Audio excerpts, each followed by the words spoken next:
আওয়ামী লীগ মাঠে নামতেছে, নানাভাবে চেষ্টা করতেছে, ছোট হোক বড় হোক তাও নামতেছে, সমাজে মিশে যাওয়ার চেষ্টা করতেছে। হ্যাঁ, আবার দেখেন প্রফেসর ইউনূস সরকারের পদত্যাগের দাবিতে আওয়ামী লীগের লিফলেট বিতরণ করতেছে।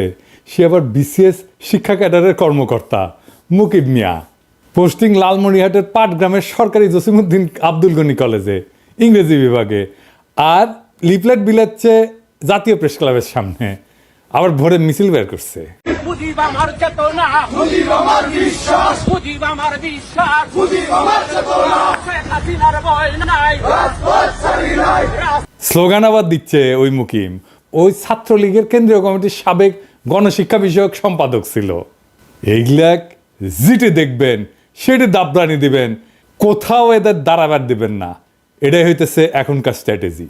4 আগস্ট এই হারামজাদা শিক্ষা ভবনের সামনে মিছিলের নেতৃত্ব দিছে, খুনি হাসিনার পক্ষে প্রকাশ্যে স্লোগান দিছে, তারপরে 6 মাস ঘুরে বেড়াচ্ছে, পোস্টিং নিয়ে বসে আছে পাটগ্রামে যায়। চলছে লড়াই চলবে, শেখ হাসিনা লড়বে, শেখ হাসিনার ভয় নাই, রাজপথ ছাড়ি নাই, রাজপথ ছাড়ি নাই, শেখ হাসিনার ভয় নাই। দালাল বদর রাজাকার এই মুহূর্তে বাংলাদেশ, ঘাপটি মারা দালালেরা হুঁশিয়ার সাবধান, হুঁশিয়ার সাবধান, ঘাপটি মারা দালালেরা। আমার মাটি আমার মা, পাকিস্তান হবে না, পাকিস্তান হবে না, আমার মাটি আমার মা। শিক্ষামন্ত্রীর বাসায় হামলা কেন? খুনি খালেদা জবাব দে, খুনি খালেদা জবাব দে। শিক্ষামন্ত্রীর বাসায় হামলা কেন? শিক্ষামন্ত্রীর বাসায় হামলা কেন? খুনি খালেদা জবাব দে। গত 6 মাস তার ফেসবুকে টানা অপপ্রচার চালায় গেছে সরকারি চাকরি কইরা, কেউ কিছু বলেনি, দিব্যি ঘুরে বেড়াইতেছে, বাসা বোধহয় সেগুন বাগিচা বা পল্টনে। ফেসবুকে যা লিখেছে সেটা ওর নেত্রী হাসিনা 2018 সালে সরকারি কর্মচারী একটা শৃঙ্খলা এবং আপিলের যে বিধিমালা 3 খ এই ধারা অনুযায়ী শাস্তিযোগ্য অপরাধ করছে, তাও সে আছে। শিক্ষামন্ত্রী হচ্ছে বিএনপির পছন্দের মন্ত্রী, ওই ডায়াপার পরা ওয়াহিদুদ্দিন মাহমুদ। 30 সেপ্টেম্বর আমি পোস্ট দিছিলাম এই ভিডিওর, ওই মাউসির সামনে স্লোগান মাস্টার কে নামও পাওয়া গেছে। 1 নম্বর তরিকুল ইসলাম 35তম বিসিএস, সাদিয়া সুলতানা 35তম বিসিএস, দিদারুল ইসলাম 34তম বিসিএস, আর মুকিব মিয়া যে স্লোগান দেওয়া 33তম বিসিএস, বিজয় কুমার ঘোষ 24তম বিসিএস, স্বরূপ কাহালি 24তম বিসিএস, ওই স্লোগান দিচ্ছে, স্বরূপ কাহালির স্লোগান দিচ্ছে। জাফর আলী 16 বিসিএস, ওই এই প্রোগ্রামের মূল আয়োজক। মনিরুল ইসলাম 24 BCS, doctor Enamul Haque 24 BCS. এরা কে কোথায় আমরা জানতে চাই। এই ভিডিওর কমেন্ট বক্সে লিখে দিবেন কে কোথায় আছে জানেন কিনা, তারপরে ওদের ধরেছি। আর ডায়াপার পড়া শিক্ষা উপদেষ্টা এইগুলো যদি চাকরির থাকে তাইলে কলে তোমার খবর আছে কয়ে দিচ্ছি, ডায়াপার টেনে খুলে ফেলবো। এর মধ্যে এই যে মাসুম রেজা ডয়েসে ভেলেকে সাক্ষাৎকার দিছে, দিতেই পারে, কিন্তু শেষে কি কইছে দেখেন, কইছে আমরা যে ছাত্রদের বৈষম্য বিরোধী আন্দোলন করেছিলাম, বৈষম্য দূর করার কথা বলেছিলাম, তার সুযোগ নিয়ে এমন এক শক্তি চলে এসছে যা সম্পূর্ণরূপে বাংলাদেশ বিরোধী, যে বাংলাদেশের স্বাধীনতা মূল ভিত্তি যেগুলা সেগুলার বিরোধী। এইগুলোকে যদি আমরা প্রশ্রয় দিতে থাকি, আমরা তাহলে সামনে বাংলাদেশকে হারিয়ে ফেলা ছাড়া আর কিছু দেখি না আমি। ওই করেছিল বৈষম্য বিরোধী আন্দোলন। গপ্প মারাও মাসুম রেজা আমাদের সমসাময়িক, আমার কয়েক বছরের সিনিয়র হবে, একই সাথে ছাত্র ইউনিয়ন করতো রাজশাহী বিশ্ববিদ্যালয়ে। হ্যাঁ, আপনি করেছিলেন মাজুম ভাই বৈষম্য বিরোধী আন্দোলন। 16 জুলাইয়ের পরে তো শীত নিদ্রা গেছিলেন, হ্যাঁ, অক্টোবরে এসে ফেসবুক গুতাইতেছেন, লেখালেখি সব মুছে দিচ্ছেন নাকি? হ্যাঁ, খুঁটি করেছিলেন বৈষম্য বিরোধী আন্দোলন, খাটেত, হ্যাঁ, 25 সুন্দর সুন্দর মাইয়া নিয়ে তো নাটক টাটক করেন, হ্যাঁ, করতেও পারেন খাটেত। হ্যাঁ, বৈষম্য বিরোধী আন্দোলন, মুক্তিযুদ্ধ করেছে আপনাদের আগের প্রজন্ম, খাটে আপনিও করেছেন হয়তো। মেজর ডালিমকে নিয়ে 2 বিসিলা কইয়া পোস্টাইল ছিলেন না? তো আমাক পোলা বানিয়ে কয় যে মেজর ডালিম দিয়ে 2টা বিসি পাঠিয়ে দিই, মাসুমের 2টা বিসি ছিঁড়ে নিয়ে। হ্যাঁ, বুঝছা, চাইছিল কলে পোলা পাইন, আমি ঠেকাইছি। হ্যাঁ, পাঙ্খা গছেছে মাসুম ভাই। হ্যাঁ, নতুন বাংলাদেশে নতুন বয়ানের সংস্কৃতি চর্চা হবে। পুরো হাসিনার আমলে আওয়ামী ফ্যাসিবাদের বয়ান উৎপাদন করেছেন, ওই ন্যারেটিভ চলবি না। আপনাদের নতুন নাটক লিখতে হবে, নতুন সংস্কৃতি চর্চা করতে হবে। আমাদের বাংলাদেশ বিরোধী বলবেন না, ভুলেও না, কখনো না, কেউ যেন না বলে। এই আমাদের বাংলাদেশ বিরোধী বলবেন, বিসি টাইনা ছিঁড়ে ফেলবো একেবারে। আপনার সাথে ব্যক্তিগত পরিচয়ের সূত্র ধরে বলতে চাই, অ্যান্টিফ্যাসিস্ট শক্তির সাথে আপনাদের অ্যালাইন্ড হইতে হবে। আমার বাবা নাটকের লোক ছিলেন, আমি চাই আপনাদের সাথে কথা বলতে আপনাদের কনসার্ন শুনবো, আর আমাদের এক্সপেকটেশন শুনবেন। আমরা এনশিওর করব নিরাপদ সংস্কৃতি চর্চার। আপনি আওয়ামী বয়ান উৎপাদন করবেন, আবার এসা ওটা পারবেন না, করতে দেওয়া হবে না। আওয়ামী বয়ান আমরা ধ্বংস করে দেবই দেব। আমরা পারি কিনা সেটা তো দেখিছেন। আর ভাইবেন না যে এডি বসে খালি আওয়াজ দিই, তাই না? এডি আওয়াজ দিব, ঘটনা ঘটবে বাংলাদেশে। দেখেন চিটাগাঙে স্যাম্পল দেখেছি।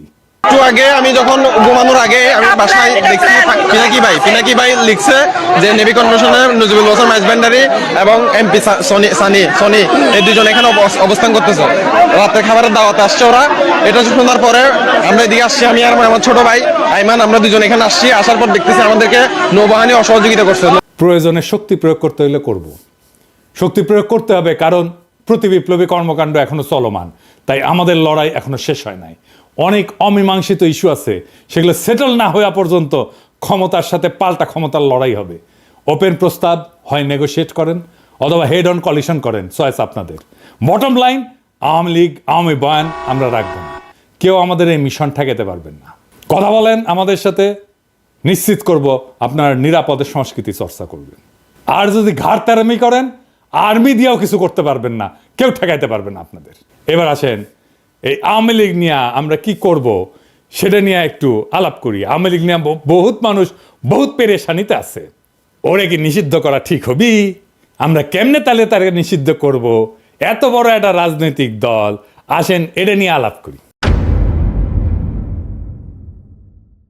আওয়ামী লীগ কেন নিষিদ্ধ করা দরকার, এটা নিয়ে নালা আর আলাপ আছে। আওয়ামী লীগের ব্যাপারে আমাদের অনেকের নালিশ আপনারা শুনিছেন যে জুলাই বিপ্লবীরা লীগরে ব্যান করতে চায় এবং বিএনপির কারণে করতে পারতেছে না।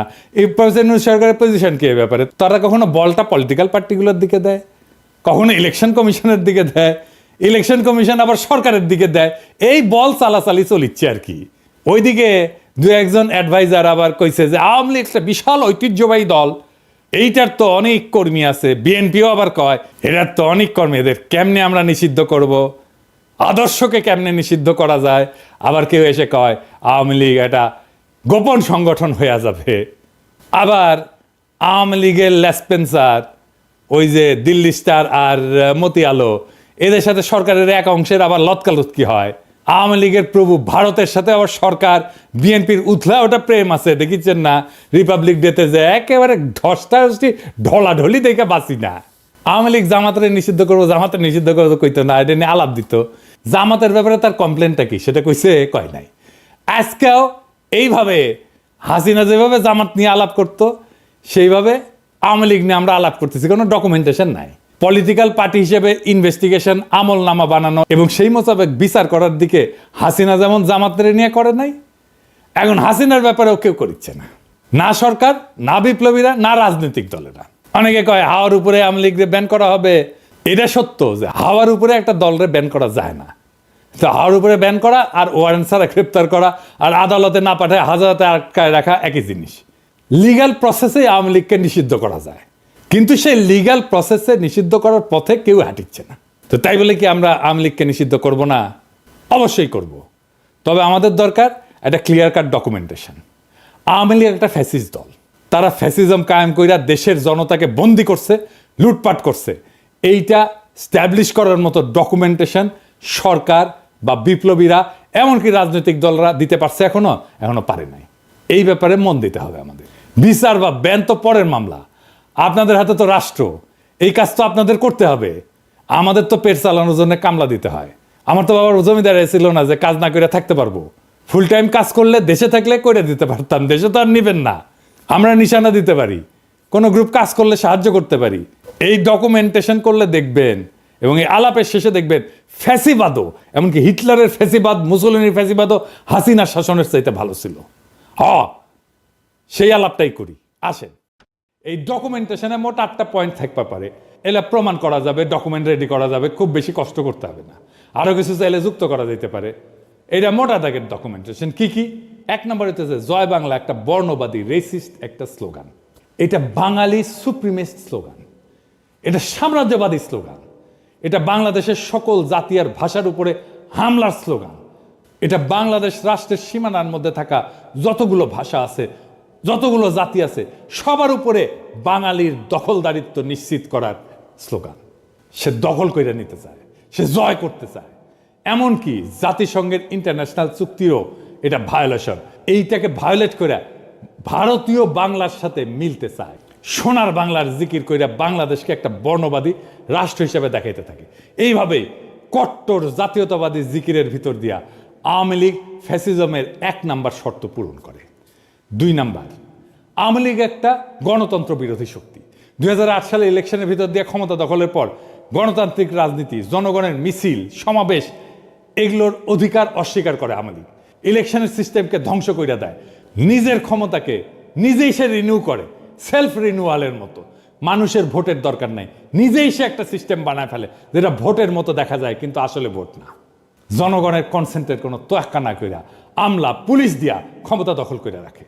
এমনকি এটা আওয়ামী লীগের জন্য নতুন ঘটনা না। 1973 সালের ইলেকশনেও ভোট ডাকাতি করছে, অপোজিশনের ক্যান্ডিডেটকে কিডন্যাপ করছে, এই ইতিহাস আওয়ামী লীগের আছে। এবং তারপরে 1975 সালে সমস্ত পলিটিক্যাল দলকে ব্যান কইরা বাকশাল বানায় মুজিব নিজেকে বাদশাহ, আজীবনের রাজা, প্রেসিডেন্ট ঘোষণা করছিল। হাসিনা যে শেখ মুজিবের এই বাকশাল থেকে বাইর হয়ে আসছে তা না, নামটা দেয়নি বাকশাল, কিন্তু এটা করছে ডাবল বাকশাল। বাকশালের পক্ষে মিডিয়ায় কলাম লেখা হয়েছে, বই ছাপা হয়েছে, হাসিনার বুদ্ধিজীবীরা এই বই ছাপাইছে, কলাম লিখছে। নিজেদের শাসক বাছাইয়ের যে নাগরিকদের এখতিয়ার, সেটা ডাকাতি কইরা আওয়ামী লীগ ডেমোক্রেটিক কমিটমেন্টকে অস্বীকার করছে। এবং জাতিসংঘের যে মানবাধিকার কনভেনশন, যেটার একটা অন্যতম প্রধান বৈশিষ্ট্য হচ্ছে ভোট দেওয়ার অধিকার, সেইটা কায়রা নিছে। ওইটা ভাঙ্গা ফ্যাসিজমের আর একটা শর্ত পূরণ করছে। 3 নাম্বার, মানুষের বিবেকের স্বাধীনতা এবং ক্ষমতার সরকার রাষ্ট্রের ব্যাপারে নাগরিকদের অমত দেওয়ার যে এখতিয়ার, সেটা রদ করে দিছে আওয়ামী লীগ। আওয়ামী লীগের ক্ষমতা এবং সরকারের বৈধতা নিয়ে প্রশ্ন করাকে রাষ্ট্রদ্রোহিতা বলছে এবং রাষ্ট্রের বিরুদ্ধে ষড়যন্ত্র হিসেবে দেখাইছে এবং দেখাইয়া নাগরিকদের জেলে ঢুকাইতো শেখ হাসিনার আওয়ামী লীগ। ফলে হাসিনার শাসনের এখতিয়ারকে প্রশ্ন করার মতো কোনো মিডিয়াকেও থাকতে দেয় নাই। সমস্ত মিডিয়াকে সরকারি প্রোপাগান্ডা মেশিন বানায় তুলছিল হাসিনা এবং নিজেদের ডেফিনেশনের উন্নয়নের মিছা কথা প্রচারে রাষ্ট্রের সকল দপ্তর এবং বেসুমার টাকা পয়সা ঢালছিল তারা। এমনকি প্রাইভেট প্রতিষ্ঠান যেমন মোবাইল কোম্পানিগুলোকে বাধ্য করছিল তাদের প্রোপাগান্ডা প্রচারে। 4 নাম্বার, হিটলারের একটা বাহিনী ছিল, গেস্টাপো বাহিনী। ওই রকম বাহিনীর মতো এজেন্সি বানায় হাসিনা জনগণকে বন্দি করছে, যখন খুশি যে কাউকে তুলে নিছে, টর্চার করছে। তার তো জেল ছিলই, যাদেরকে সে জেলে নিতে পারবে না তাদেরকে আনরেজিস্টার্ড জেলে ঢুকায় রাখছে দিনের পর দিন। হরদম গুমফুম চালাইতে থাকছে হাসিনার এজেন্সিগুলা। বিদেশে যে সমস্ত বাংলাদেশি হাসিনার এই টর্চার, গুমখুন, বৈধতা নিয়ে প্রশ্ন করছে, তাদের দেশে থাকা আত্মীয় স্বজনদেরকে জেলে ঢুকাইছে এবং গুমের হুমকি দিয়া বিদেশে থাকা অ্যাক্টিভিস্টদের থামানোর চেষ্টা করছে হাসিনা। এমনকি দুধের শিশুকেও জেলে আটকাইয়ে রেখা তার বাপ মাকে ব্ল্যাকমেল করছে, বাচ্চাকে খাইতে না দিয়া তার বাপ মাকে বাধ্য করার মতো কাম করছে হাসিনার এই এজেন্সি। 5 নাম্বার, রাষ্ট্রের সকল দপ্তরকে দখলের মধ্যে দিয়া সরকারের প্যারাল কোনো প্রতিষ্ঠান থাকতে দেয় নাই হাসিনা। গুড গভর্নেন্স মানে তার একটা শর্ত আছে। এই গুড গভর্নেন্সের শর্ত হিসেবে সরকারকে চেক দিতে justice system, election commission, local government, parallel প্রতিষ্ঠান বানায় ব্যালেন্স অফ পাওয়ারের স্ট্রাকচার দাঁড় করানো দরকার। পাবলিক সার্ভিসে নিজ দলের কর্মীদের ঢুকেছে। বায়োডাটা নিয়ে যাই কিংবা যখনই যাদের প্রশ্ন করি যে এই ব্যক্তি এরা সুযোগ্য, উনি জিজ্ঞেস করেন এরা কি ছাত্রলীগ করেছে। পুলিশকে দলের একটা আলাদা শাখা বানাইছে, আমরা বলতাম পুলিশ লীগ। পুলিশের মধ্যে আওয়ামী লীগের কর্মী ঢুকাইছে, দলে দলে, 1-2 না। ইলেকশন কমিশনকে দলের এজেন্ট বানাইছে। এমনকি আদালত হাসিনার অধীনে একটা দপ্তর হয়ে গেছে। দলের লোকজনের দেদারসের জজ বানাইছে, হাসিনার হুকুম না মানা জজদের খেদায় দিছে। এই সমস্ত ঘটনার মধ্যে দিয়ে জাস্টিস সিস্টেম এতই সরকারের অধীন হয়ে পড়ে যে পুলিশ বাহিনীর আদালত নামে আজব একটা জিনিস বানায় তারা। পুরা জাস্টিস সিস্টেমকে পুলিশের অধীন দপ্তর হিসাবে এতটাই নর্মাল করে তোলে হাসিনা যে একজন আসামিকে আদালত আর পুলিশের রিমান্ডে পাঠায় না। আপনারা দেখছেন না, পত্রিকায় লিখতেছে পুলিশ রিমান্ডে নিছে, এইভাবে নিউজ লেখা শুরু করে। রিমান্ডে তো পুলিশ নিতে পারে না, রিমান্ডে আদালত পাঠায় পুলিশের কাছে। কিন্তু মিডিয়া লেখে পুলিশ রিমান্ডে নিছে, মানে রিমান্ডে নেওয়ার অধিকার দায়িত্ব এটা নাকি পুলিশের। কি চমৎকার জাস্টিস সিস্টেম। 6 নাম্বার, ফ্যাসিজমের জন্য আদি ইতিহাসের দিকে তাকাই, তাহলে দেখব যে ফ্যাসিবাদের মূল যে তাত্ত্বিক মুসোলিনি ইটালি, তার সাথে হাসিনার আওয়ামী লীগের আরেকটা মিল আছে। মুসোলিনি ক্ষমতা ধরে রাখতে পারতেছিল না এবং সেই জন্য হিটলারের কোলে উঠা নাজি প্রোটেকশনের ক্লায়েন্ট হয়েছিল। একই ফর্মুলায় হাসিনাও ক্ষমতা ধরে রাখতে পারতেছিল না, সে ইন্ডিয়ার কোলে উঠা ইন্ডিয়ার প্রোটেকশনের দখলে রাখছিল বাংলাদেশ। 7 নাম্বার, ফ্যাসিজমকে যদি সাকসেসফুল করতে হয় তাহলে পাবলিক এডুকেশন সিস্টেমে পুরোটা দখল করিয়া মগজ ধোলাই করিয়া দরকারি নাগরিক মন বানাইতে হয়। এই ব্যাপারে হাসিনার তো চেষ্টা তোর অন্ত ছিল না। পাঠ্য বই সিলেবাস নিয়ে সে কি করছে সেটা তো দেখছেন। নাগরিকদের মগজ ধোলাই করতে, নয়া জেনারেশনের মন বানাইতে ফ্যাসিজমের দরকার হয় আইকন, রেটরিক, ন্যারেটিভ। হাসিনার ফ্যাসিজমের আইকন হিসেবে তাই সে এবং তার বুদ্ধিজীবীরা তার বাপের ছবি মূর্তিতে সয়লাভ করে ফেলে সারা দেশ। মূর্তিতে চুমা দেওয়া, সালাম করা, প্রণাম করা, এটা শুরু হয়ে যায়। হাজার হাজার কোটি টাকা জনগণের টাকা আর জায়গা খরচ করে হাসিনা শেখ মুজিবের মূর্তি আর ছবি বসাইতে থাকে। আর রেটরিক ন্যারেটিভ হিসেবে মুক্তিযুদ্ধের চেতনা, সোনার বাংলা, রাজাকার, আল বদর, পাকিস্তানি অত্যাচার, এই সমস্ত বয়ান তৈরি করে। শেখ মুজিবের বক্তৃতা, উন্নয়নের গান বাজাইতে থাকে হরদম। হাসিনার প্রোপাগান্ডা মিডিয়া এমনই নির্লজ্জ যে পদ্মা ব্রিজের মধ্যে একটা ব্রিজ, একটা স্ট্রাকচার, পদ্মা ব্রিজ বানানো নাকি মুক্তিযুদ্ধের সমান একটা ঘটনা। চিন্তা করেন। আর এই পুরা প্যাকেজ ঢুকানো হয় টেক্সট বুকে। বাচ্চাদের স্কুল জিন্দেগি পুরাটাই কাটাইতে বাধ্য করা হয় এই আইকনোগ্রাফি আর বয়ানের ভিতরে। এইগুলো যাতে পুরাপুরি মেমোরিতে ঢুকানো যায়, বাধ্য হয় সবাই মেমোরিতে ঢুকাইতে, সেই দরকারে সমস্ত স্কুল, কলেজ, পরীক্ষা, এগুলো থেকে চাকরির পরীক্ষা তো প্রশ্ন করা হয় এখান থেকে। এমনকি অঙ্কের মতো একটা হার্ডকোর সায়েন্সের ভিতরে শেখ মুজিবকে নিয়ে অঙ্ক করায় হাসিনা।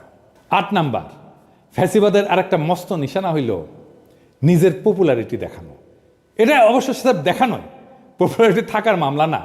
এইটা করার জন্য তারা প্রায় ইলেকশনের বাহানা করে, ইলেকশনের মতো একটা সিস্টেম করে।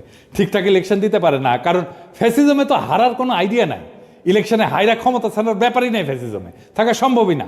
আমরা খেয়াল করলে দেখবো শেখ মুজিবুর রহমানের 1973 ইলেকশন, হাসিনার 2014 ইলেকশন, 18 ইলেকশন, 24 ইলেকশন, সমস্ত ইলেকশন স্রেফ বাহানা। এটাকে বলা যায় সেলফ রিনিউয়াল। আমি কইছিলাম হাত মারার নির্বাচন। নাগরিকদের ক্যান্ডিডেট হওয়া বা ভোট দেওয়ার ঘটনা ছিল না মোটেই। আর এই কামে তারা রাষ্ট্রের সকল দপ্তর দখল কইরা পুলিশ, আমলা, প্রশাসন সবকিছু দিয়া এই বাহানা বাস্তবায়ন করছে। ফ্যাসিবাদের যে ক্লাসিক এক্সাম্পল, সেই ক্লাসিক এক্সাম্পলের এই অভিজ্ঞতাগুলো হাসিনা আমাদেরকে দিছে। কিন্তু বাংলাদেশের এই লোকাল ফ্যাসিজমের বাকশালের আরো কিছু নিশানা আছে যেগুলা ক্লাসিক ফ্যাসিজমের বাড়তি, মানে মুফতে পাইছি, বেশি পাইছি আমরা। হাসিনা তো ফ্যাসিজম দিছে, ফ্যাসিজমের বাইরেও আরো কিছু দিছে। কি সেটা? সেই কারণে হাসিনার ফ্যাসিজমটা আদতে হিটলারের ফ্যাসিজমের চাইতেও খারাপ। কেমনে সেটা দেখি। ধরেন ফ্যাসিজমকে যদি আমরা একটা রাজনৈতিক মতবাদ হিসেবে দেখি, সেটার একটা তাত্ত্বিক এবং প্র্যাকটিশনারের নাম হচ্ছে মুসোলিনি, ইটালির, এবং তারপরে হিটলার। তাহলে দেখবো যে নিজের দেশ নিয়ে তাদের কিছু ভাবনা ছিল, তাদের একটা বিশাল একটা জাতীয়তাবাদী ইগো ছিল, অহংকার ছিল, একটা ইকোনমিক জার্নি ছিল। মুসোলিনি বা হিটলার দেশের জিডিপি বাড়াইতে মন দিছে। তাদের জুলুমের একটা বড় জমিন ছিল ন্যাশনাল ক্যাপিটাল এবং প্রোডাকশন। প্রথম বিশ্বযুদ্ধের পরে মাত্র কয়েক বছরের মধ্যে তারা ন্যাশনাল প্রোডাকশনকে এমন জায়গায় নিয়ে গেছিল, একটা বিশাল বড় জায়গায় নিয়ে গেছিল। এই কাজে তারা কনসেন্ট্রেশন ক্যাম্পের বন্দীদের শ্রম ইউজ করছে, কিন্তু নিজের দেশের উন্নয়ন, নিজের দেশের উন্নতি তারা প্রচুর করছিল। তাদের একটা বর্ণবাদী গর্ব ছিল যে তারা দেশের জন্য অনেক কাজ করছে। কিন্তু হাসিনা বা মুজিব বাংলাদেশের মানুষকে ঘেন্না করত। তাদের গর্ব হইল তারা বাগদাদ থেকে আসছে। তারাও বর্ণবাদী, কিন্তু এই বর্ণবাদ দেশ বা দেশের মানুষ নিয়ে গর্ব করা না, বরং ঘেন্না করা। এখানে কইতে পারেন যে জিয়া রহমানের দলও তো জাতীয়তাবাদী, ন্যাশনালিস্ট। তাহলে জিয়ার দলের সাথে মুজিবের দলের এই ন্যাশনালিজমের মধ্যে কি তফাৎ? আসেন এটা একটু বুঝে দেখে, এটা খুব চমৎকার একটা বিষয়। হাসিনা বা শেখ মুজিব বাংলাদেশের মানুষকে ঘেন্না করত। তাদের গর্ব হইল তারা বাগদাদ থেকে এখানে আসছে।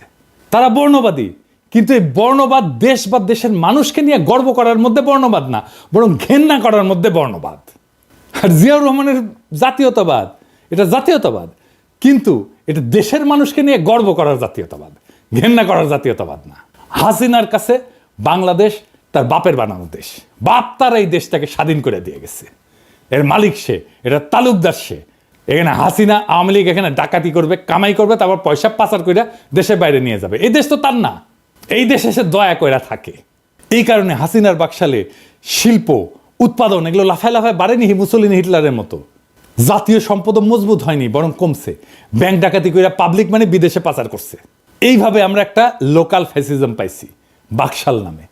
এইটা শাসনের পদ্ধতি হিসেবে ফ্যাসিবাদ, কিন্তু রাজনৈতিক মতবাদ হিসেবে ফ্যাসিজমের যে একটা কট্টর ন্যাশনালিস্ট একটা দেমাগ অহংকার থাকে সেটা নাই, সেটা গড় হাজির। মুসলিন হিটলার টর্চার জুলুমের ভিতর দিয়ে নিজ দেশকে পাওয়ারফুল করে তুলছে, যুদ্ধের তাগত পয়দা করছে নিজ দেশে। আর হাসিনা উল্টা বাংলাদেশকে জুলুম করছে, কিন্তু আস্তে আস্তে দুর্বল করছে। জাতীয় যে অহংকার সেটাকে পুরাপুরি কোরবানি দিয়া শুরু থেকে ইন্ডিয়ার দাস রাজ্য হিসেবে বাংলাদেশকে তৈরি করছে এবং লুটপাট করছে। তার মানে এখানে হাসিনা লোকাল মাফিয়া গডমাতার। ফ্যাসিজমের সমস্ত পদ্ধতি সে কায়েম করছে, কইরা তার তালুকদারি কায়েম রাখতেছে এবং ডাকাতি কইরা বিদেশে পাচার করতেছে পাবলিক মানি। এই জন্যে বাকশাল হাসিনার শাসন ফ্যাসিজমের চাইতে খারাপ আসর রেখে গেছে, বাংলাদেশকে ফতুর কইরা রেখে গেছে হাসিনা। এটা ফ্যাসিজমের তুমুল টর্চার জুলুমের বাইরে বাড়তি খারাপ। ফ্যাসিজমে তো টর্চার জুলুম আছেই, হাসিনার শাসন ফ্যাসিবাদের টর্চার জুলুম চাইতেও অধিক বেশি কিছু, আরো বাড়তি খারাপ। হিটলার মুসলিনি যেখানে তার দেশকে অন্তত ধনী বানাইতে কাজ করছিল, সেইখানে হাসিনা দেশটাকে ফতুর কইরা দিছে। মোটের উপরে বাকশাল এমন একটা রাজনৈতিক বন্দোবস্ত যেটা শাসনের সিস্টেমটা উপনিবেশিক কলোনিয়াল, আর যেটা চালানোর পদ্ধতি ফ্যাসিজম। এই জন্যই নতুন রাজনৈতিক বন্দোবস্ত কথাটা আসছিল। এখন বলেন, নির্বাচন দিলে কি দেশটা ঠিক হবে? আর হবে না। বাংলাদেশের সমস্যা নির্বাচনে কাটবে না।